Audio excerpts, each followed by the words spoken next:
প্রথম 2 ওয়ানডের মতোই দ্রুত বাংলাদেশের 2 উইকেট পতন। নাজমুল শান্ত এরপরই হাল ধরলেন। গত ম্যাচে 13 ইনিংস পর 50 পেয়েছিলেন, তবে 50 রানেই ব্যথা পেয়ে মাঠ ছাড়তে হয়। রান খরার চাপ কাটতেই শান্ত এবার সাবলীল ব্যাটিং করলেন। চতুর্থ উইকেটে 160 রানের দারুণ জুটি করেন তিনি লিটনের সঙ্গে। শান্তর ব্যাটিংয়েই রানের চাকা সচল রাখে বাংলাদেশ দল।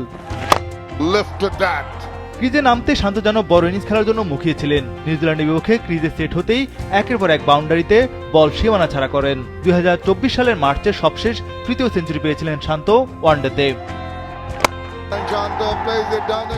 এরপর গত 2 বছর ধরে ব্যাট হাতে রঙিন পোশাকে সেঞ্চুরি ছিল না তার নামের পাশে।